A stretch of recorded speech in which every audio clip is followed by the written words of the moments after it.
Imagine waking up on your 25th birthday and seeing a digital clock on your arm ticking down to your literal death. In this world, the rich are immortal gods, and the poor are just walking corpses. But one man is about to pull off a heist that will break the system forever. Welcome to year 2169.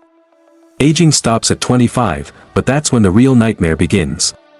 A timer starts counting in your arm, giving you only 1 year to live.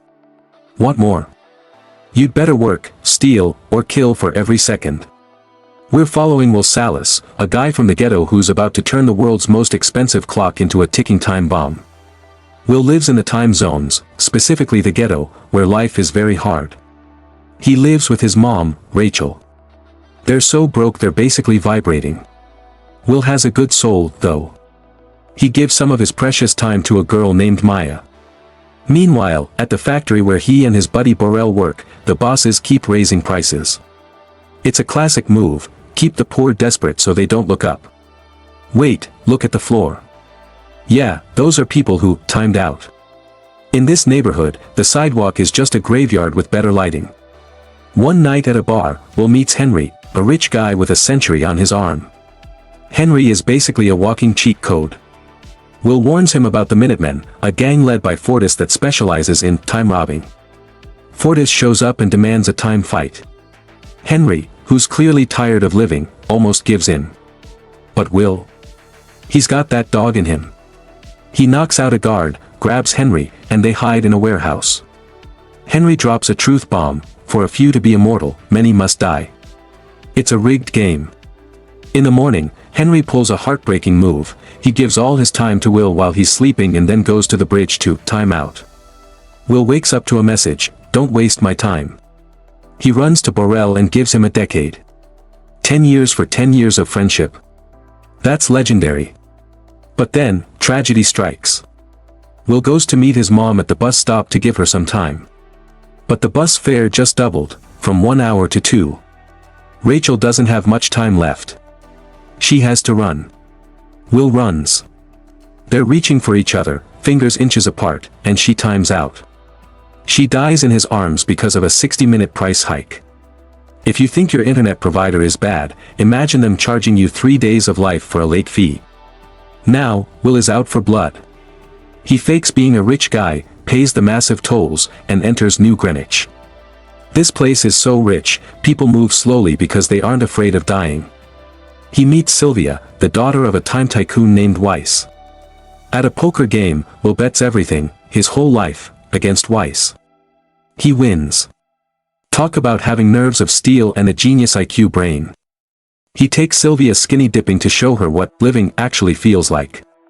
But the timekeepers, led by Agent Leon, crash the party. They think Will murdered Henry. They take all his time, leaving him with only 2 hours. Will doesn't panic. He overpowers them, grabs Sylvia as a hostage, and peels out in an expensive car. He's driving backward, dodging trucks like a pro, while Leon crashes into a semi. But their luck runs out. They hit a spike strip and crash. Fortis and the Minutemen show up and drain Sylvia's time, leaving her with only 30 minutes. Will finds it hilarious that the rich girl now wants to share. He drags her to a pawn shop, sells her earrings for 2 measly days, and calls her dad for a 1,000-year ransom. Weiss. He refuses to pay. He'd rather lose his daughter than his interest rates. While hiding, Will teaches Sylvia how to time fight. The trick? Let the opponent think they're winning. Let your clock hit near zero, wait for them to get cocky, and then drain them dry. When Leon finds them, Sylvia actually shoots the cop. Will sees Leon has no time left, timekeepers carry almost nothing so they don't get robbed. Will gives the cop enough time to survive. Why? Because he's not a killer, he's a revolutionary. Will and Sylvia become the new Bonnie and Clyde. They start crashing trucks into banks and giving time capsules to the poor. Honestly, they're like Robin Hood, but with much better outfits and a lot more anxiety. Fortis catches up to them at a hotel. He thinks he's the alpha, challenging Will to a time fight while his goons watch. Now, pay attention, because this is where Will pulls off the 1 billion IQ move. He doesn't fight with muscles, he fights with psychology. He uses the trick his father taught him: he purposely lets his own clock drain down, until it's almost at zero. Fortis gets time drunk. He's so distracted by the sight of Will's incoming death that he gets cocky and lets his guard down. Then whoop, Will flips the script, drains Fortis dry in a heartbeat, and turns the guards into Swiss cheese before they even realize they've been outplayed. But the system is fighting back. The more time they give away, the more the rich raise the prices. To break the wheel, they need 1,000,000 years. The next day, Sylvia surrenders to her dad as a clever distraction, allowing Will to jump him. They force Weiss into his vault and grab the historic 1,000,000-year capsule. They escaped, leading the timekeepers on a high-speed chase back to the ghetto. Once there, they immediately hands the 1,000,000-year capsule to little Maya to distribute to the people. Then, they pretend to surrender. Leon thinks he has finally won, but then, the local timeline announces that there is enough free time for everyone. Crowds fills the street getting in Leon's way, allowing Will and Sylvia to escape. Leon is so deeply obsessed with this chase that he literally forgot to get his daily time paycheck. He finally catches up to them on foot, but before he can make the arrest, beep beep, flatline. Leon times out right in front of them. Will and Sylvia are down to seconds too, so they share a passionate kiss before death catches them. But Will realizes the keepers keep time in their car. He sprints to Leon's car, grabs some time, and runs back to meet Sylvia halfway, sharing it with her. They share a literal, life-saving hug. The movie ends with the greedy rich people's system collapsing. People are now leaving the ghettos and walking into the rich zones. As for Will and Sylvia, they're just getting started on even bigger banks. Wait. Come closer and stay with me for 60 more seconds, because you need to hear this. D Billionz family, this movie is a masterclass in the economics of human worth.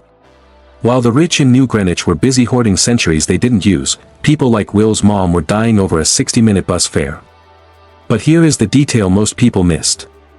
The timekeepers weren't villains because they were evil, they were villains because they were the ultimate slaves to the system. Agent Leon died because he was so focused on the rules that he literally forgot to live. Here is my word for you. Your time isn't just money, it's your only real possession. Most people in our world time out emotionally because they're chasing a New Greenwich lifestyle that doesn't exist, ignoring the people they love right in front of them. Think about that for a second. If you spend your whole life working for a quota that never ends, you're not a success, you're just a well-dressed ghost. Don't wait until your clock is at zero to realize that the most valuable thing you can do with your time is to spend it on something that matters. Be the master of your seconds, or the world will spend them for you. Don't forget to subscribe to join the family for more videos like this, turn on notifications and leave a like to help the channel out. I'll see you in the next one.